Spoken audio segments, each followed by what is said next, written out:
बिहार में इस साल के अंत में विधानसभा चुनाव होने वाले हैं। बीजेपी समेत अन्य राजनीतिक दलों ने तैयारियां भी शुरू कर दी हैं। इस बार के विधानसभा चुनाव में बीजेपी अपने मुद्दों में महाकुंभ को शामिल कर सकती है। पार्टी को लग रहा है कि जिस तरह हिंदुत्व कार्ड के सहारे वो हरियाणा, महाराष्ट्र और दिल्ली को जीतने में सफल रही है, इस कार्ड के सहारे जातिगत समीकरणों को पीछे छोड़ते हुए बिहार में भी जीत हासिल करने की तैयारी की जा सकती है और इसी में बीजेपी जुट गई है। इसी रणनीति के अंतर्गत बीजेपी ने अभी से जनता को धार्मिक मुद्दों के इर्द गिर्द एकजुट करना शुरू कर दिया है। महाकुंभ के बाद बाबा बागेश्वर, श्री श्री रविशंकर और आरएसएस प्रमुख मोहन भागवत का एक साथ बिहार पहुंचना अनायास नहीं माना जा रहा। ये बीजेपी की एक बड़ी रणनीति की ओर संकेत दे रहा है। हालांकि आरजेडी का मानना है कि बिहार में बीजेपी की ये कोशिश सफल नहीं होगी और वो अपने मूल मुद्दों के सहारे वर्तमान सरकार को हटाने में सफल रहेगी। यूपी की योगी आदित्यनाथ सरकार का दावा है कि 45 दिनों तक चले प्रयागराज महाकुंभ में 66 करोड़ से अधिक सनातनियों ने अमृत स्नान किया है। प्रयागराज से नजदीकी, जनसंख्या के आकार और हिंदू धर्म के मानने वालों की बहुलता के आधार पर यही माना जा रहा है कि इस 66 करोड़ में सबसे ज्यादा संख्या यूपी बिहार के लोगों की ही रही है। बिहार से प्रयागराज आने वाली ट्रेनों में जिस तरह की भीड़ देखी गई थी, वो भी इस बात को प्रमाणित करती है कि कुंभ आने वालों में बिहार के लोगों की संख्या बहुत अधिक रही। तो ऐसे में अब ये सवाल उठ रहा है कि क्या लंबे समय तक की राजनीति में हो सकता है बदलाव और बिहार का जातीय गणित बीजेपी के हिंदुत्व कार्ड को अब तक रोकने में सफल रहा है। लेकिन महाकुंभ में उमड़ी भीड़ देख तो बीजेपी काफी उत्साहित है। बीजेपी नेताओं का तो मानना है कि अब परिस्थितियां पूरी तरह से बदल चुकी हैं।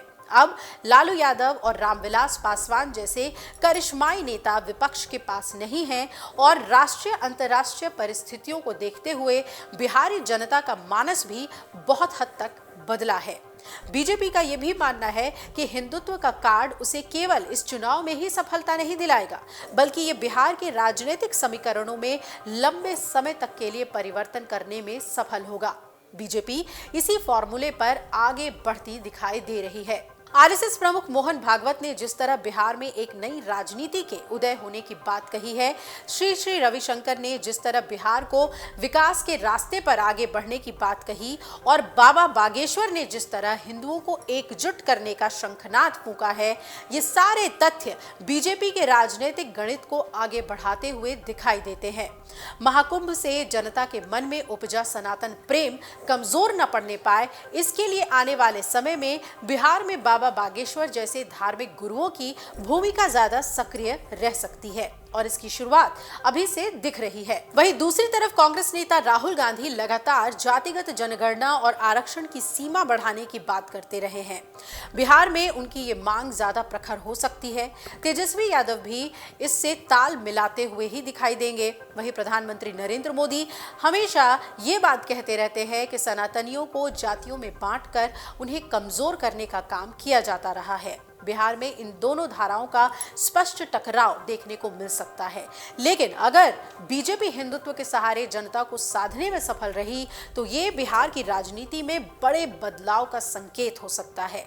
ये भी ध्यान देने वाली बात है कि बिहार में बीजेपी एक सीमा से ज्यादा आक्रामक नहीं हो सकती। उसकी ऐसी कोशिश नीतीश कुमार की राजनीति को सूट नहीं करती, जो मुसलमानों को भी अपने साथ लेकर चलती है। बीजेपी नेता और केंद्रीय मंत्री गिरिराज सिंह ने बिहार में हिंदू स्वाभिमान यात्रा निकालकर हिंदुओं की एकता को ही टेस्ट करने का प्रयास किया है, लेकिन इसका सबसे ज्यादा विरोध जेडीयू की तरफ से हुआ था।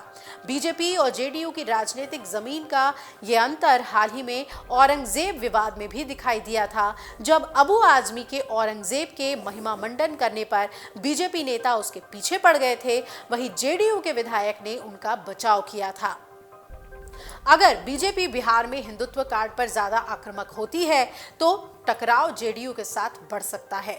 लिहाजा यही माना जा रहा है कि बीजेपी बिहार में बहुत ही सॉफ्ट तरीके से आगे बढ़ने की कोशिश करेगी। राजनीतिक विश्लेषकों ने अमर उजाला से कहा है कि महाकुंभ में उमड़ी आस्था की भीड़ बीजेपी का वोटर हो, इस बात की कोई गारंटी नहीं दे सकता। बिहार में जातिगत विभाजन आज भी सबसे बड़ी सच्चाई है।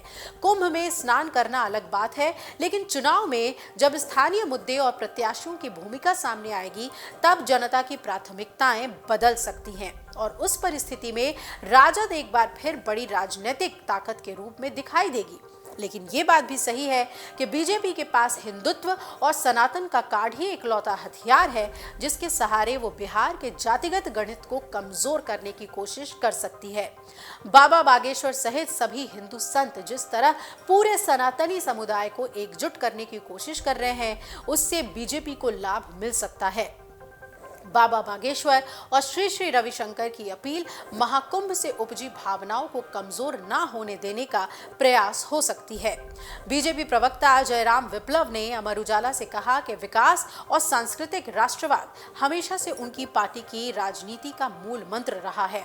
केंद्र से लेकर जिस राज्य में भी बीजेपी सत्ता में आई है, उसने वहां समाज के सभी वर्गों को समान रूप से आगे बढ़ाते हुए राज्य का आर्थिक विकास करने की कोशिश की है। इसके साथ साथ बीजेपी हमेशा से राष्ट्रवाद को आगे बढ़ाने का काम करती रही है।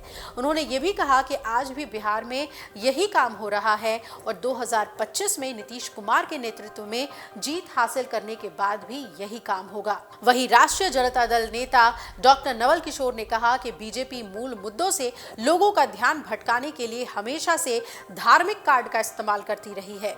बिहार के सामने विषय बेरोजगारी और पिछड़ेपन का है। उनके नेता तेजस्वी यादव ने युवाओं को नौकरी देने और किसानों का विकास करने के मुद्दे पर ही चुनाव लड़ा था। कुछ समय के लिए सत्ता में आने पर तेजस्वी यादव ने युवाओं को सरकारी नौकरी दिलाने का काम किया और अपने वादे को निभाया। उन्होंने कहा कि जनता के इन्हीं मुद्दों की राजनीति करते हुए पिछली बार हमने राजद को सबसे बड़ी पार्टी बनाने में सफलता हासिल की। इस बार भी हम अपने मूल मुद्दों से नहीं भटकेंगे और इन्हीं जमीनी मुद्दों पर जनता को अपने साथ जोड़कर सफलता हासिल करेंगे। अब गौरतलब है कि बिहार चुनाव में एक तरफ महागठबंधन कमर कसकर तैयार है, तो दूसरी तरफ एनडीए ने फिर से सत्ता पाने के लिए किलाबंदी शुरू कर दी है। बिहार की वर्तमान यानी नीतीश सरकार का कार्यकाल 23 नवंबर 2020 से शुरू हुआ था। नीतीश सरकार का कार्यकाल इस साल 2025 में 22 नवंबर तक है, तो जाहिर है कि इससे पहले चुनाव होंगे। माना जा रहा है कि सितंबर से अक्टूबर के बीच आचार संहिता लागू हो जाएगी और ये भी माना जा रहा है कि अक्टूबर से नवंबर के शुरुआती हफ्ते के बीच वोटिंग और मतों की गिनती संपन्न कराई जा सकती है। हालांकि चुनाव आयोग के पास तैयारी और तारीखों का ऐलान करने के लिए अभी काफी समय है। ऐसे में ये माना जा सकता है कि अक्टूबर के अंत तक चुनाव संपन्न करा लिए जाएंगे। इसे लेकर राजनीतिक दलों ने अभी से अपनी तैयारी न सिर्फ शुरू कर दी है बल्कि तेज कर दी है। चुनाव की तारीखों पर अंतिम फैसला तो चुनाव आयोग लेगा, लेकिन बात अगर बिहार विधानसभा चुनाव 2020 की करें तो तब बिहार में 3 चरणों में चुनाव हुए थे। तो इस बार देखना होगा कि इस बिहार में चुनाव कब और कितने चरणों में कराए जाते हैं और इस बार कौन बाजी मारता है।